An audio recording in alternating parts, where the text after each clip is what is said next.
So welcome to today's report out. I know several of you have been impacted by Silver Command for a variety of reasons on a number of nights over the last few days, and obviously we're still in it now. So thank you for those that are trying to manage that. I know some of you have had some very late nights. So we've got two report outs today.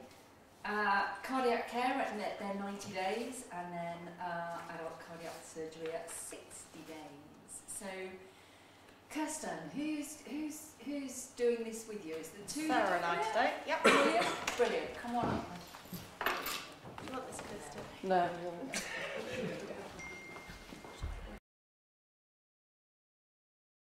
Yes, if you want to. This is Kirsten's favourite bit.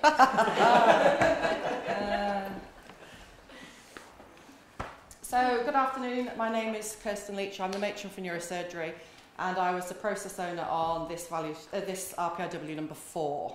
Hello, my name is Sarah Miller.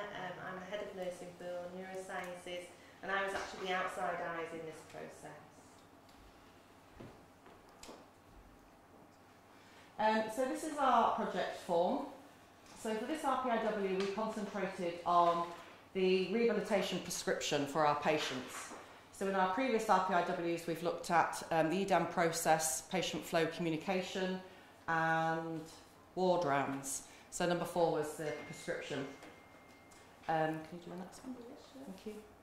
So the previous process was that the decision to refer a patient could be made at any time by any person, any member of the MDT. The form was then saved on G Drive for anyone to fill out at any time. There was no clear documentation that the form had been emailed or faxed to any of the other hospitals, and nobody took any ownership of the form. So, after our RPIW week, we changed our process, and now the decision that the patient is medically and therapy fit is made at the 10 o'clock board round.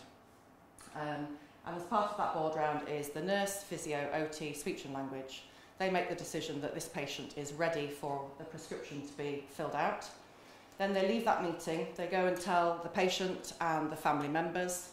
They send a message on their WhatsApp to all of the teams so that the correct people are in the room, and then they reconvene at 12:15. Now those timings have never changed, they've worked, so we haven't messed about with them. So that's the current process. So this is our target process report. So as you can see in the lead time, the timings from the RPIW week was that this process took 52 hours.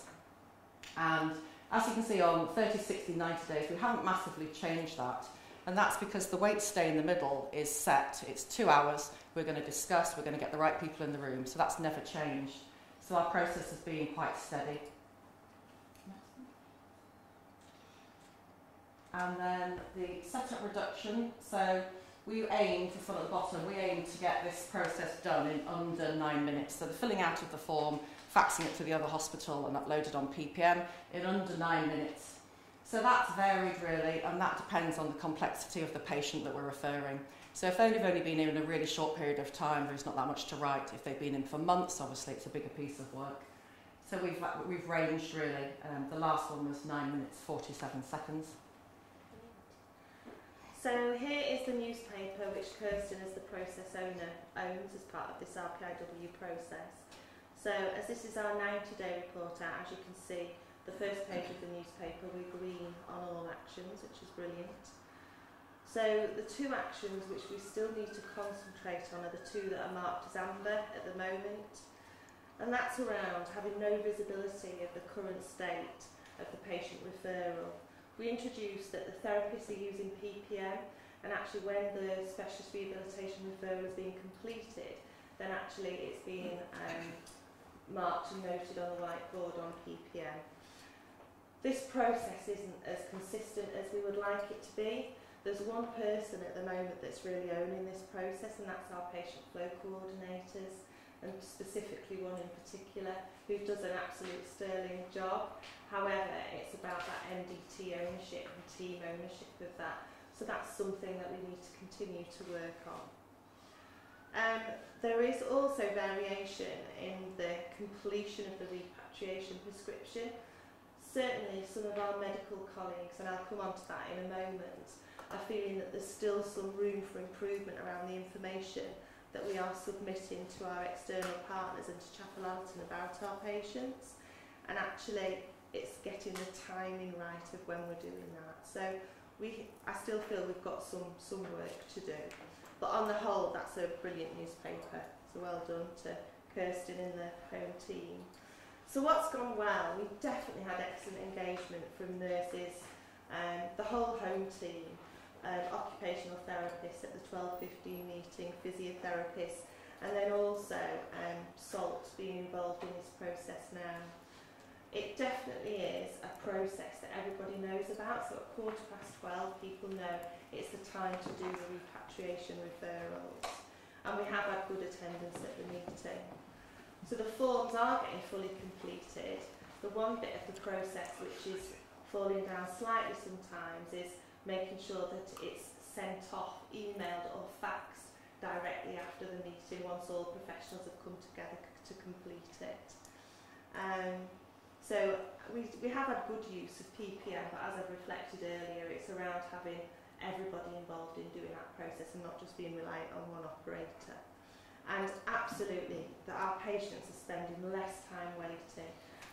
So obviously that 52-hour window down to 2 hours something to actually get a referral completed is a great achievement for our patients. So areas to improve, as I've said, we definitely need to get our medical teams a little bit more involved in this process. Not necessarily with the doing, but understanding really what the RPIW event was about. We have actually achieved what we set to do on the tin, which was to reduce the time for the referral to be completed. However, there's still some discussions, and it's taken it to the next level. Still some discussions around when's the right time to have the referral completed. We did definitions around whether the patients are medically fit for rehabilitation and then therapy fit for rehabilitation. And I think we need to now move that window further to say for people to understand what the assessment time is, so patients do become therapy fit, and they're the conversations we have to have with our medical colleagues. Just it's around winning hearts and minds and changing that culture and belief that actually this process is working, we are doing something, it's just taking it to the next stage.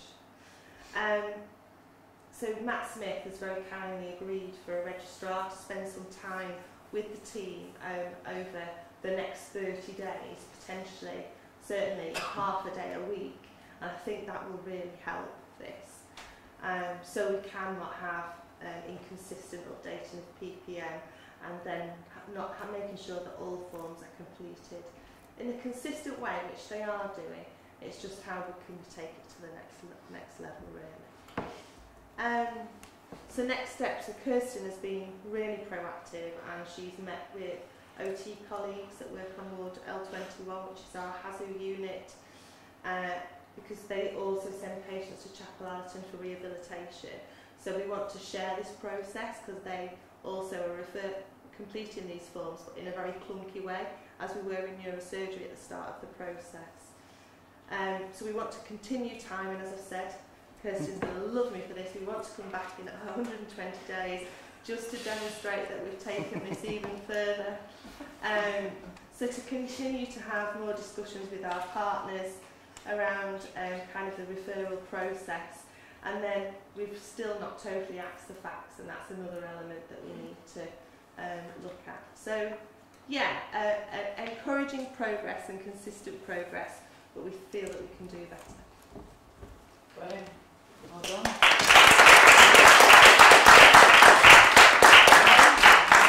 Your favourite. Fabulous. We'll hold on to some questions for colleagues if we go on to adult cardiac surgery. Is it just yourself, Jane? I think Tim's here with me as well. Tim There's as a couple, well? there's a couple of others, but I don't think they've been able to be released today. I don't think they were there because of where they got. Other people expected to go, but unfortunately I think it'll just be Tim and myself. Okay, that's understandable. How do you get the next one on? Yeah. Hello, my name is Jane Atkins and I've been the process owner for the cardiac surgery first RPIW, which was predominantly looking at cardiac cancellations due to critical care capacity. Basically, we were looking at why there weren't beds available for the post-op cardiac patients, which enabled them to have the surgery and not to be cancelled actually on the day. We made some really good progress at the beginning. As you can see, there's quite a bit of green about, which will come into a little bit easier with some graphs we've got at the end. So, but just to say that at 30 days we did make quite a lot of progress. Unfortunately, obviously, we've had a bit of winter pressure, so things haven't gone quite as consistently in the right direction, but we are still in green. There are lots of aspects that have been embedded and have now become normal practice. Vicky from Ward 16 has now embedded the practice of the ward phoning the patient, and that is now just what the wards expect, so we haven't really got any further information, good news back from the patients, because now as far as they're concerned that's just what happens, which is very good. We have a flow chart for communication which lets everybody know where we're up to in this process, and we've actually got another tweak that's coming to the flow chart as well, obviously with having been at Silver in the last few days, and we've got some more information we can add to the flow chart to help improve our communication. Bear in mind we're going across 3 CSUs with theatres and the cardiac surgery wards and with critical care. And also just the main aim was obviously in all of this at the beginning was to ensure that the patient got to find out, because we found that was quite lacking. And so we've been looking into a registrar review which happens at 9 o'clock in the evening, and we're going to get a pro forma which Tim will tell you about. So the evening registrar review, the anaesthetic registrar on the ICU sees every patient every night, but there's been a bit less sort of consistent review for making some of the surgical decisions, like around removing drains and so on. So we've been trying to get that a bit more consistent. It's better than it was, but it's still not perfect. So we've got a bit more work to do in terms of getting the surgical nighttime review. What was the other thing? The 8:30 on the wards. Oh, to move patients through. So then there's the 8:30 in the morning ward round upstairs to try and move people out of the Hobbs beds and also make timely decisions to discharge home. Again, that's a matter of releasing the surgical registrar from the ICU ward round to go and do that. So that's happening better, but again, it's not totally consistent. So we've got a bit more work to do on that. The other thing we've been looking at from a medical point of view is a handover document from theatre to ICU, which will sort of state clear plans so that the patient can be woken and extubated more quickly and make progress more quickly in that first 24 hours post-op. We've now got a draft of that document and we're sharing it with colleagues for consultation, just for a bit of feedback before we start to trial it. So hopefully we'll be in a position to trial it in a week or so's time. And then, so Vicky unfortunately was not able to come. She was coming, but she's not quite turned up. We have now got rotation of staff from intensive care up towards 16, which again say across 2 CSUs, and also an ICU nurse that's gone up to the Hobbs Bay to help with sort of education and more, not just the competence, but also the confidence in those areas. As you can see, the blue bar is number of patients who've had their cardiac surgery, and the red bar is number of patients who were cancelled on day. So even though we've had a few more patients cancelled on day in January, we have actually achieved more patients actually getting their surgery. So still a positive story. Reasons for cancellation: the red bar was patients cancelled due to no critical care capacity. As you can see in September, and very much so in October, there was a lot of patients cancelled. A lot of the cancellations were down to critical care. There were no patients cancelled due to critical care in November, 3 in December, and we have so far, we did have 12 in January, but we also achieved nearly 80 patients actually getting their surgery, whereas normally we've been at 60 and low 70s. And this shows you the length of stay of cardiac surgery patients on intensive care. And again, the first blue bar and the red bar are 24 hours and 1 to 2 days. And as you can see, it used to be predominantly 1 to 2 days, the red bar the patients were staying, but the blue bar is increasingly gaining there.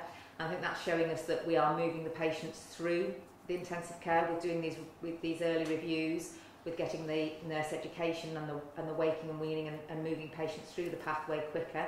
with having the consistent staffing of the HOBS beds and the confidence growing in the education of the nurses up there, that's really helped to move the patients into a better environment for them to continue with their rehab and their progress. One thing to say is that that we've actually had no patients come back from HOBS back to intensive care. So over those 4 months, we have increased the amount of patients that are going out on day 1 and between 1 and 2 days, but no patient has had to, who has deteriorated and had to come back, which I think is a really good news story. We have actually only sent the right patients upstairs and they have stayed. And I think the big improvement has been that the HOBS beds have been consistently staffed and we've known that we've had those beds available to us. And that, I think, is us. Brilliant, thank you very much.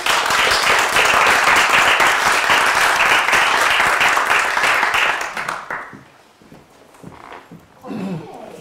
Do you mind if I hold a couple of observations first before we have a wider conversation? I think if I take cardiac first, when you did your 30-day report out, you sounded a bit flat, having made so much progress. But then when you play that back here, that's awesome. If you look at those graphs, it's absolutely superb. I think we just had a few days where just before the 30 day, up to the 30 days, the improvements we made were embedded and everything went very well, and we sort of were really elated. Yep. And then obviously then we went into sort of quite hard hitting with winter. Yep. And I think before the actual report out Friday of the last time, that week had been a poor really week. Hard. Yeah. And I think that was sort of where, and it almost felt like the information we were putting up was not going to continue. But actually, then having got the January data up there, it's slow improvement, but it's significant. Well, it's a very significant improvement, isn't it? And I did forget to actually, that we've got to share with congenital, because the congenital paediatric congenital patients that come through the adult pathway actually felt the data was wrong because they couldn't find any cancellations in December. So we've actually realised that the data wasn't wrong, that there were no cancellations for them in December, and that they're now looking at some of the small things we put in place. Brilliant. To help. Brilliant. And how are the team feeling? I think, again, it's tough at the moment because we still are cancelling patients, but we knew it wasn't going to stop all cancellations. It's just that we are cancelling a lot less, and I think it's getting that news story out there that unfortunately we are still cancelling some patients on day, but they are less, and that's the thing we're aiming for. Yeah, brilliant. And can I pinch another observation and then open it up? So I'm just thinking about the neurosciences value stream. I mean, that green all the way across is just awesome, isn't it? And that wait time reduction. But your two ambers are probably, if I've understood them right, they are about embedding, aren't they? Yeah. Which is really hard. So we've got a few tips for people that are, how are you getting to that systematic way of everybody doing it always? Yeah, I think obviously our standard worksheet, we shared that last time, and that is up in the room where the referral is completed. It's encouraging all colleagues to have the same kind of conversations. It's just improving that communication across therapy, nursing and medical staff. Yeah. So I think that is what we need to concentrate on. Yeah. We've got some great individuals who will take ownership for certain elements, a bit like the patient flow. Yeah. But actually, it's everybody's business. Yeah. So that's the bit we need to. We know it works. We know the process works. We've demonstrated that. Yeah. It's just that spread. Yeah. So. Yeah. And now is the hardest time to be trying to achieve that as well, isn't it? So but we'll try. Amazing. Yeah. No. It's both two really amazing stories. And updates. Thoughts, comments, questions? In relation to the cardiac surgery work stream, so from a CSU point of view, we really appreciate the work and the effort that critical care is putting in. And for me, it's about, we accept there's going to be blips and things along the way where, it's not ideal and we are cancelling patients, but we do that because that's the right thing to do at the time, and we have to look at all patients coming into the trust, but actually, keep motivated and keep sort of working at it and keep smiling, and and trying, because actually, you know, keeping that momentum going is really, really key, and we do appreciate all the work that critical care are doing to support cardiac surgery patients, so thank you. Yeah, and you know, for everyone that you're cancelling, there's a bigger bar that you're not cancelling, and when you put the person behind those bars, it's really phenomenal, isn't it? So yeah, it's really good, and the same with the weights. Brilliant. Any other thoughts, comments? I would just like to offer congratulations to both teams. So I was involved in both of these weeks. Great. And I think what's really coming through in the presentations is about that incremental learning and that incremental improvement. And I think, you know, both report outs today have demonstrated that whilst, you know, we still understand what else we can do, we're still recognising those opportunities. And I think, you know, underpinning the Leeds improvement method is that continuous improvement. And so, you know, I think both teams today have really demonstrated that well. And, you know, we go on and on about PDSA cycles. This is no different, you know, this is what the teams are doing. So it's really nice to hear that out in practice, you know, to take it from that classroom environment. Yeah, and I really like that last point, because our human nature is to want to speed this up and scale it up and want to have achieved what you did in week 1 forever. And of course that's just, you know, that's not going to happen, is it? We'd love it to, but so that bit about just keep cycling around, and I really loved, which was the bit that's been changed as a result of the silver, the communications that's been changed. We've just, the flow chart, we're going to just amend it again. I was speaking to Miss Evans this morning, and we're just going to put a little bit more in there. Great. To ensure that we get everybody included in the decision making and the flow chart of it. Brilliant, brilliant. So, any other questions, thoughts? No? Well, very well done. I can't wait to see your 120 days. I'm sick that day. I'm going to make sure I'm here. I've got a few Brilliant. Well, well done. I know you're very tired. I know Sylvia's taking a lot out of people at the minute, but that was awesome. Well done. Thank you. Thank you. So it's